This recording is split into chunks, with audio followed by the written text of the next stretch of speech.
Just listen here, friend. Sometimes the universe gives you a front row seat to absolute insanity, and all you can do is grab some refreshments and watch the show unfold. That's exactly what happened when the Carathian High Council decided that dumping a human female on Valthara Prime would teach her a lesson about stealing food supplies. Spoiler alert, the lesson learnt wasn't quite what they expected. My name is Thex Mortanis, and I monitor the wildlife on the deadliest planet in this sector of space. 27 years I've been cataloguing the creative ways that Valthara Prime tries to murder anything with a pulse. When the transport captain informed me they were leaving a human prisoner on my research station as punishment, I nearly choked on my morning stimulant beverage. Are you absolutely certain about this decision? I asked the captain, a pompous Carathian named Velk Rundos who clearly thought exile to a death world was just another administrative task. Completely certain, he replied with bureaucratic confidence. The criminal will learn proper respect for authority after experiencing true hardship in the wilderness. I looked out at the steaming jungle beyond my station's protective barriers, where something was currently screaming in 17 different octaves as it got eaten by something else. Right, hardship, that's definitely what she'll experience. Valthara Prime makes most military weapons look like children's toys. The flora here has evolved past simple photosynthesis into active predation. The fauna treats everything else as either food or competition for food.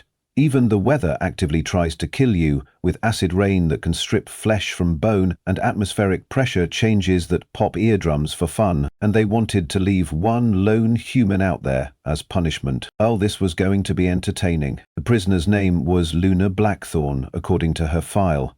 26 Earth years old, convicted of stealing medical supplies and food rations from corporate transports. No prior violent offenses, no military training, no survival experience beyond basic civilian emergency protocols. The perfect candidate for becoming plant fertilizer within the first hour. When they brought her down in the prisoner transport pod, I expected to see the usual terrified expressions that most beings display when they realize they're about to become ecosystem participants. Instead, Luna Blackthorn stepped out of that pod like she was arriving for a vacation. She was average height for a human, with dark brown hair pulled back in a practical braid and eyes the color of storm clouds. Her expression was curious rather than frightened as she looked around at the jungle that was supposed to be her death sentence. "Interesting ecosystem," she commented, watching a flock of razor-winged shriekers tear apart something unfortunate in the canopy above.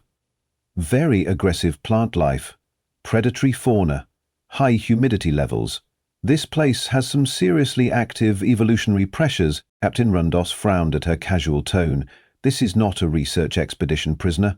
This is punishment for your crimes against civilized society." Luna nodded agreeably. "Of course, how long is my sentence?" "Until you learn proper respect for authority and the value of lawful behavior." "Absolutely indefinitely, then." "Precisely." She shouldered the small survival pack they'd given her and looked around at the hostile environment with what could only be described as professional interest. "Fair enough. I assume I'm not restricted to any particular area. The entire continent is your prison," Rundos declared dramatically. "Survive if you can." "Sounds reasonable," Luna replied. "Thanks for the lift." And with that she walked off into the jungle like she was heading to the local market. I watched her disappear into the green hell that had claimed the lives of 3 separate scientific expeditions, and I started a mental countdown. Most beings lasted maybe 2 hours on Valthara Prime before something with too many teeth introduced them to the food chain. Humans were supposed to be tougher than average, but not that much tougher. I gave her until sunset. Maybe dawn if she was really lucky. Boy, was I wrong. The first sign that something unusual was happening came 3 days later, when my automated sensor network detected movement patterns that didn't match any known species on the planet. The readings showed a single humanoid figure moving through the jungle at steady pace, apparently unharmed and following what looked like deliberate navigation routes. "Impossible," I muttered, checking the sensor calibrations. She should have been digested by something by now. I decided to investigate personally, loading up my research skimmer with protective gear and heading out to track the mysterious readings. Finding Luna Blackthorn in the middle of Valthara Prime's wilderness should have been like finding a specific grain of sand in a desert. But the sensor data was surprisingly clear. What I found defied every piece of scientific knowledge I'd accumulated over my career. Luna had set up a camp in a small clearing, complete with shelter, water purification system, and what appeared to be a crude but effective perimeter defense. She was sitting by a small fire, calmly eating what looked like properly prepared local vegetation. "Hello there," she called out when she spotted my approach. "You must be the research station monitor, Thex, right?" I landed the skimmer and approached cautiously, trying to process what I was seeing. "How are you still alive?" "Oh, it's not that difficult once you understand the local ecosystem," she said, gesturing around at the hostile jungle. "The key is recognizing that everything here operates on predator-prey relationships. You just have to avoid being obviously prey." "And how exactly do you avoid being prey on a planet where everything is a predator?" She grinned, and for a moment, I saw something in her expression that reminded me uncomfortably of the apex predators I studied. "You become something they don't want to mess with." As if summoned by her words, a thornback stalker emerged from the underbrush. 8 feet of armored killing machine with claws that could shred titanium plating and enough venom to drop a cargo hauler. The creature looked directly at Luna, made a sound that I can only describe as apologetic, and placed something at her feet, before retreating back into the jungle. I stared at the offering. Fresh meat, cleanly killed and carefully prepared. "What?" I said slowly. "Was that?" "Oh, that's Spike," Luna replied casually, examining the meat. "He brings me dinner sometimes. Very considerate, really. The local predators have been quite helpful once we established proper communication protocols." "Communication protocols with thornback stalkers?" "Well, not verbal communication, obviously. More like behavioral understanding. They're actually quite intelligent once you get past the whole territorial murder thing." I sat down heavily on a nearby log, trying to process this information. "Luna, thornback stalkers don't form social bonds with prey species. They don't bring gifts. They don't even acknowledge the existence of other creatures except as potential meals. That's probably because most other creatures try to run away or fight them," she pointed out reasonably. I tried a different approach, which was, I introduced myself politely and made it clear that I wasn't planning to compete for territory or resources. Turns out, most of the aggressive behavior here is actually defensive. Once they realized I wasn't a threat to their survival, they became much more cooperative. A sound from the jungle made us both look up. Something massive was moving through the trees, approaching with deliberate steps that shook the ground. I reached for my emergency beacon, ready to call for immediate extraction. "Oh, that's probably Rex," Luna said calmly. "He should be back from hunting about now." "Rex?" "The apex shadow beast. I named him after an old Earth predator. He's been showing me around the territory." I may have made an undignified squeaking sound. Apex shadow beasts were the top of the food chain on Valthara Prime. 15 feet of pure evolutionary perfection, with intelligence levels that bordered on sentient, and hunting skills that made military special forces look clumsy. They were solitary creatures that tolerated no competition and viewed every other living thing as either food or target practice.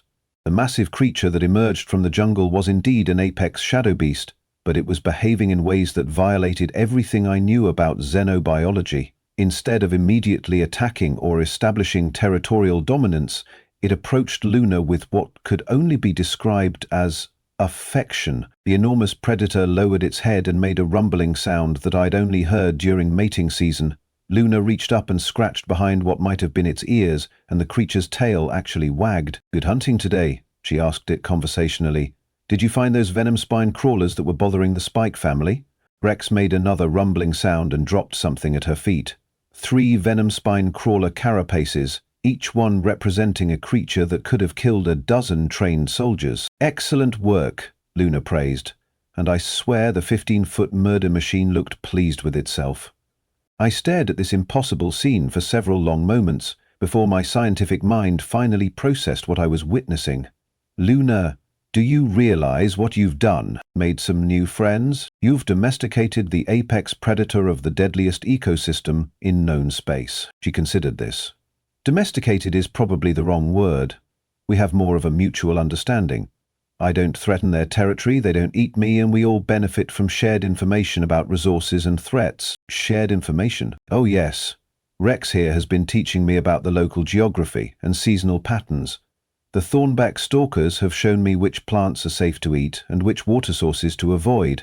The razorvine colonies have been very helpful about weather prediction. You're talking about a functioning ecosystem alliance. I suppose that's one way to put it, Luna agreed, though I prefer to think of it as making friends with the neighbors. Rex made another rumbling sound and looked in my direction with eyes that held entirely too much intelligence. Luna followed his gaze and smiled. "Oh, Rex is curious about you," she said. "He wants to know if you're planning to stay for dinner." I wasn't entirely sure if that was an invitation or a threat. "Dinner sounds lovely," I managed to say, though my voice cracked like an adolescent Korathian going through molt season. "As long as I'm a guest and not the main course." Rex tilted his massive head, considering me with those unnervingly intelligent eyes. Then he made a sound that I could only interpret as amusement and settled down beside Luna's fire like an oversized, terrifyingly lethal pet. "Help likes you," Luna announced cheerfully. "Rex has excellent judgment about people." I decided not to ask what happened to people Rex didn't like. Some questions are better left unanswered when you're sitting next to a creature that could disassemble you into component atoms before you finished blinking. Over the next hour, as Luna prepared what turned out to be a remarkably good meal from local ingredients, I watched the most impossible ecosystem dynamics I'd ever witnessed. Creatures that should have been locked in eternal territorial warfare were cooperating. Predator species were sharing hunting grounds. Even the plant life seemed to be participating in some kind of botanical détente. "How did you do this?" I finally asked, accepting a bowl of something that smelled amazing and probably shouldn't have been edible. "I've spent nearly 3 decades studying Vilthara Prime, and I've never seen anything like this." Luna stirred the fire thoughtfully. "I think the problem is that most people approach wild ecosystems with the assumption that they're chaotic and hostile. But chaos and hostility are just symptoms of competition for limited resources. These creatures have been apex predators for millions of years." "Exactly. They're apex predators because they're incredibly efficient at what they do. But efficiency isn't the same thing as mindless aggression. Once I demonstrated that I wasn't competing for their resources, they had no reason to waste energy treating me as a threat." A rustling in the nearby bushes announced the arrival of what looked like an entire pack of thornbeck stalkers. They approached the clearing in single file, each one carrying something in their claws. Offerings, I realized. Fresh kills, useful materials, even what appeared to be medicinal plants. "Evening, everyone," Luna greeted them like she was addressing a neighborhood committee. "What did you bring tonight?" The lead stalker, presumably the one she'd called Spike, dropped a bundle of fibrous material at her feet and made a series of clicking sounds. "Oh, that's perfect," Luna exclaimed. "I've been needing better cordage material, thank you so much." I watched in fascination as each creature made its contribution to what could only be described as a community resource pool. This wasn't just cooperation, it was organized society. "Luna," I said slowly, "you've created civilization." "I've facilitated it," she corrected. The intelligence was already here. These creatures just needed someone to help them recognize that cooperation could be more beneficial than constant competition. "But how did you know it would work?" She smiled, and for a moment I saw something ancient and patient in her expression. "Because it's exactly what humans did on Earth 60,000 years ago. We weren't the strongest or the fastest or the most dangerous species on our planet. But we learned how to work together, and eventually we convinced other species to work with us too. You domesticated your entire planet. We formed partnerships," she said diplomatically, "though I suppose from an outside perspective, it might look like domestication." Rex made another rumbling sound and looked toward the jungle. Luna followed his gaze, and her expression shifted to something more alert. "What is it?" I asked. "Company," she replied, standing up and brushing off her clothes. "Rex says there's a ship approaching from orbit." I checked my communication device and saw the incoming signal. "Official Korathian government frequency, high priority." "That'll be Captain Rundos, probably coming to collect your remains for the incident report." "How disappointing for him," Luna said with genuine sympathy. "He seemed so confident about the whole punishment concept." The ship landed in the clearing 20 minutes later, disgorging Captain Rundos and a squad of armed guards, who immediately took defensive positions against the hostile alien environment. They needn't have bothered. Every predator within 50 kilometers was sitting calmly around Luna's campfire, looking about as threatening as a community picnic. "What in the name of the 7 void holes is going on here?" Rundos demanded, staring at the impossible scene before him. "Oh, hello again," Luna said pleasantly. How was your flight? Prisoner Blackthorn, you were supposed to be dead. I'm aware that was the general expectation, she replied agreeably. But it turns out this planet is much more hospitable than advertised. One of the guards was pointing his weapon at Rex, who was regarding the newcomers with the kind of patient attention that big predators reserve for potential meals. Sir, that's an apex shadow beast. Protocol requires immediate elimination of any Class Omega threats. I wouldn't recommend that, I interjected quickly. Rex is under Luna's protection, and he has friends. As if summoned by my words, the jungle around us began moving. Dozens of thornback stalkers emerged from concealment, along with other creatures I'd only seen in my most comprehensive survey reports. They formed a loose circle around the clearing, not overtly threatening, but definitely present. This is impossible, Rundos whispered. These creatures should be tearing each other apart, not cooperating. Evolution is funny that way, Luna said conversationally. Sometimes the best survival strategy is working together instead of fighting. We're sent here to learn respect for authority. And I have, she replied sincerely. I've learned to respect the authority of the natural order. Rex here is the undisputed leader of this ecosystem, and he's taught me tremendous amounts about sustainable resource management. Rex, hearing his name, made that rumbling sound again and dropped something at Luna's feet. A perfectly preserved fruit from one of the more dangerous plant species, delivered without a single thorn scratch. Thank you, Rex, Luna said, accepting the gift graciously. You always know exactly what I need. Captain Rundos stared at this exchange like his brain was trying to process information that violated several laws of physics. You've trained them. We've reached an understanding, Luna corrected. They provide protection and local knowledge. I provide organizational skills and conflict resolution. Everyone benefits. This is not how punishment is supposed to work. I'm sorry the results weren't what you expected, Luna said with genuine regret. But I have to say, this has been one of the most educational experiences of my life. I've learned so much about ecosystem management and interspecies cooperation. One of the guards was slowly backing toward the ship, his weapon still trained on the assembled predators. Sir, we should retreat and call for military backup. This situation is clearly beyond our capabilities. Retreat? Bruno sputtered. We came here to collect a dead prisoner. Well, I'm not dead, Luna pointed out helpfully.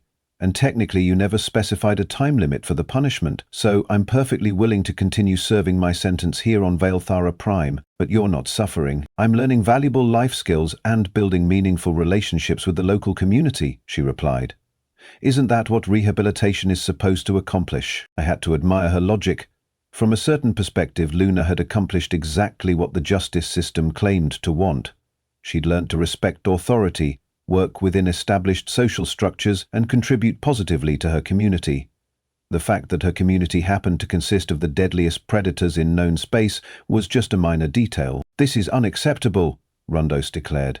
The sentence was exile to certain death, not whatever this is. Actually, I interjected, consulting my legal database, the official sentence was exile to Valthara Prime until the prisoner learned proper respect for authority and lawful behavior. There was no specific mention of death being required. The death was implied. Implications aren't legally binding, Luna said reasonably. And I have learned respect for authority, Rex authority specifically. He's been an excellent teacher about proper territorial management and resource distribution. Rex, apparently understanding that he was being discussed, stood up to his full intimidating height and fixed Captain Rundos with a stare that suggested the Korathian might want to reconsider his tone. Besides, Luna continued, I'm providing valuable scientific data to Thex here about previously unknown ecosystem behaviors. This could revolutionize our understanding of predator cooperation and interspecies alliance formation. That was actually true. The data I'd collected in just one evening would probably earn me a research grant that could fund my studies for the next decade. I refuse to accept this outcome, Rundos stated firmly.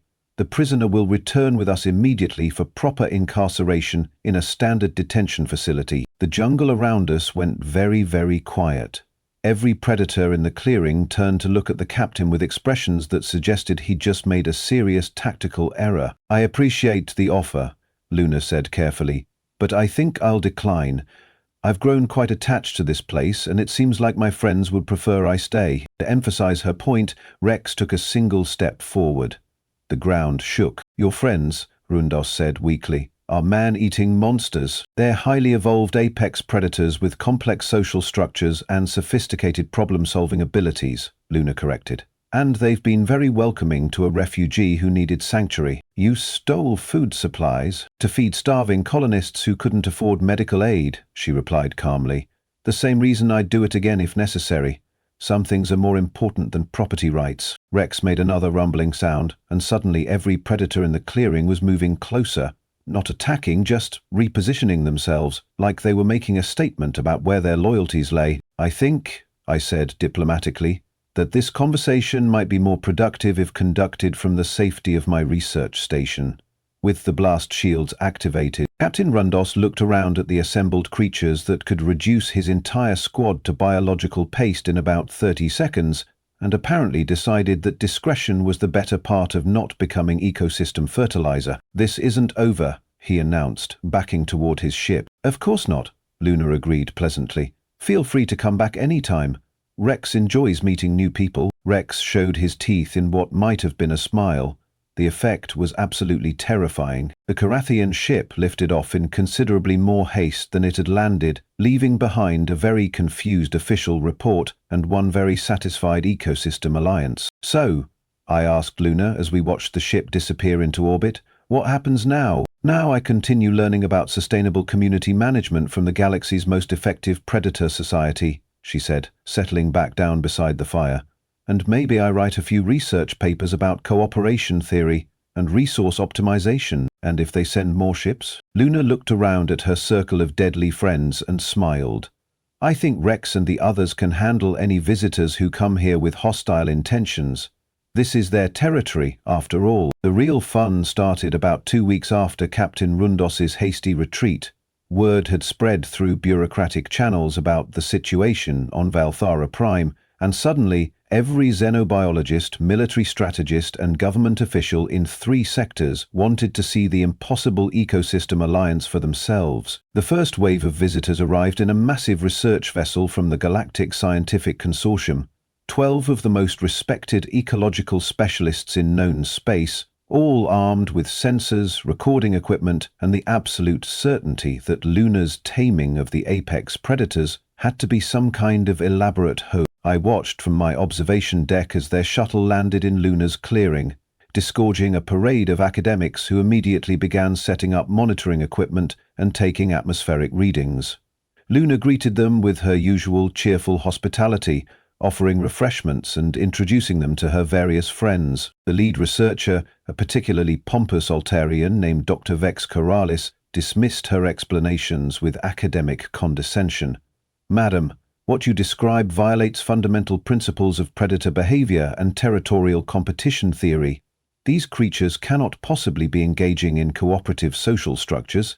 Rex, who had been lounging peacefully beside Luna's fire, opened one massive eye and fixed the doctor with a stare that could have frozen plasma. The temperature in the clearing seemed to drop several degrees. "Perhaps you'd like to test that theory," Luna suggested innocently. "Rex enjoys academic discussions." Dr. Coralis took one look at 15 feet of concentrated predatory attention and decided that perhaps field verification could wait until later. The research team spent 3 days documenting behaviors that shattered their understanding of ecosystem dynamics.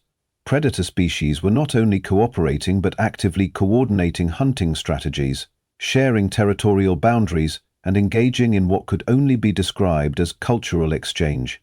The Thornback stalkers had developed a primitive sign language for communicating with other species. The Razorvine colonies were participating in controlled agricultural partnerships. "This is impossible," Dr. Coralis kept muttering as he watched a pack of venom spine crawlers carefully tend to a grove of medicinal plants. "Everything we know about evolutionary psychology says this cannot work." "Maybe everything you know is incomplete," Luna pointed out gently. "Evolution doesn't stop at individual survival. Sometimes the best survival strategy is building sustainable communities." The academic delegation left with enough data to revolutionize several fields of study, and a profound reluctance to publish findings that would make them the laughingstock of their respective institutions. Next came the military observers. The Galactic Defense Coalition was deeply concerned about the implications of a human successfully organizing apex predators into a functional society. If Luna could accomplish this on Valthara Prime, what might humans be capable of on other worlds? General Crex Valdonis arrived with a full tactical assessment team, expecting to find some kind of mind control technology or genetic manipulation that explained the impossible ecosystem harmony. Instead, he found Luna teaching a group of young shadow beasts basic mathematics using sticks and stones. "Explain this immediately," he demanded, gesturing at the surreal scene of massive predators sitting attentively around what could only be described as a nature classroom. "Oh, they're very curious about abstract concepts," Luna replied, scratching behind the ear of a shadow beast cub that could have swallowed the general whole. "Once you establish basic communication protocols, you'd be amazed how eager they are to learn new skills. These are weapons-grade biological entities, not students. They're intelligent beings with complex social needs and natural curiosity," Luna corrected. "The fact that they're also perfectly evolved killing machines doesn't change their capacity for learning and growth." To demonstrate her point, she made a series of hand gestures to the adult shadow beasts. They responded by arranging themselves into a perfect military formation, demonstrating tactical movements that would have impressed special forces units. "You see," Luna said proudly, "they understand strategy, coordination, and command structure.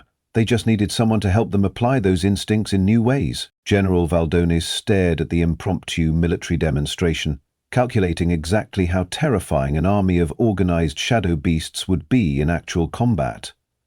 "This knowledge cannot be allowed to spread." "Well, not?" Luna asked genuinely. "Imagine what we could accomplish if every world developed this kind of cooperative ecosystem management.